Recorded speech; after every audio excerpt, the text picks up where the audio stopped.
আমি কিন্তু 100% শিওর বাংলাদেশের 99% মানুষেরই অজানা 1 কাপ ময়দা দিয়ে এরকম পারফেক্ট কালোজাম মিষ্টি তৈরি করে নেওয়া যায়। এই গোপন রহস্য আপনাদের সাথে কেউ শেয়ার করবে না। 1 কাপ ময়দা দিয়ে 1 কেজি পারফেক্ট কালোজাম মিষ্টি তৈরি করে নিয়েছি। এইটা খেতে এত পরিমাণে মজার যে কাউকে খাওয়ালে সে বুঝতেই পারবে না এইটা আপনি নিজের হাতে তৈরি করেছেন, যতক্ষণ না আপনি বলছেন। একবার খেয়ে আপনার প্রশংসায় ভাসিয়ে দিবে, সাথে কিন্তু রেসিপিটিও জানতে চাইবে। সেজন্য এখানে কিছু টিপস আমি বলে দেব, এটা কিন্তু ফলো করলে সেম প্রসেসেই আপনিও বানিয়ে নিতে পারবেন। প্রথমে এখানে দিয়েছি 1/4 কাপ গুঁড়া দুধ, 1/4 কাপ ময়দা আর দিয়েছি হাফ চামচের মতো বেকিং পাউডার।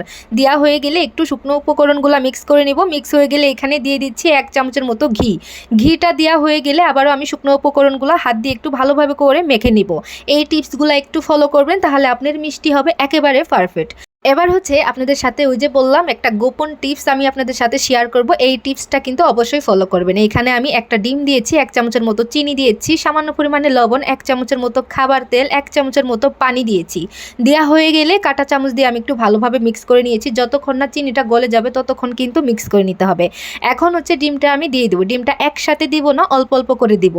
এইভাবে করে অল্প অল্প করে দিতে হবে আর এইভাবে করে মাখাতে হবে। আমি ভালোভাবে করে মেখে নিয়েছি। আর এই মিষ্টির ডোটা যত ভালোভাবে করে আপনি মথে নেবেন তত কিন্তু মিষ্টিগুলো অনেক সুন্দর হবে।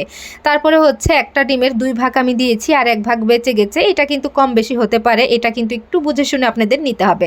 তারপরে আমি 5 মিনিটের জন্য রেস্টে দিয়েছিলাম। 5 মিনিট পর আমি আবারও ভালোভাবে মথে নিয়েছি। নেওয়া হয়ে গেলে মিষ্টির শেপগুলো দিয়ে নিয়েছি।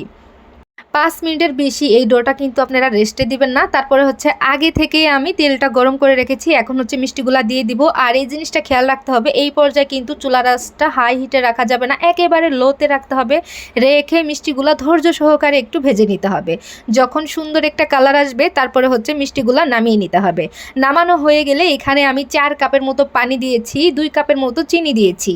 এই পরিমাণগুলা কিন্তু অবশ্যই আপনাদের একটু খেয়াল করে নিতে হবে। খেয়াল করলে কিন্তু মিষ্টিগুলা পারফেক্ট হবে। আর এইখানে আমি সামান্য পরিমাণে লবণ দিয়েছি আর 2টা এলাচ মাঝখান থেকে ফেটে তারপরে দিয়েছি, যাতে করে সুন্দর একটা ফ্লেভার আসে মিষ্টি থেকে।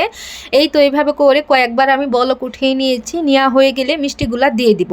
এই মিষ্টি বানানো একদম সহজ আর খরচ কিন্তু কম। কেউ খেয়ে বুঝতে পারবে না এইটা আপনি আসলে ময়দা আর গুঁড়া দুধ দিয়ে তৈরি করেছেন। এখন হচ্ছে আমি এভাবে করে নেড়ে চেড়ে ঢাকনা দিয়ে ঢেকে 10 মিনিটের মতো জাল করে নিব। চুলার আঁচটা মাঝামাঝি রেখে তারপরে হচ্ছে চুলার আঁচটা আমি বন্ধ করে দিব। বন্ধ করে আবারও আমি এটাকে ঢাকনা দিয়ে ঢেকে 40 মিনিটের জন্য রেস্টে দিয়ে দিব। 40 মিনিট পর শিরাগুলা খুবই সুন্দরভাবে টেনে নিয়েছে। এইভাবে করে যদি একবার আপনি মিষ্টি বানানো শিখে যান, বাইরে থেকে আর কখনো মিষ্টি কিনবেন না। এটার স্বাদ অতুলনীয়, একেবারে মুখে লেগে থাকার মতো। একবার খেলে বারবার খেতে মন চাইবে, একটা মুখে দিলে আরেকটা খেতে ইচ্ছা করবে।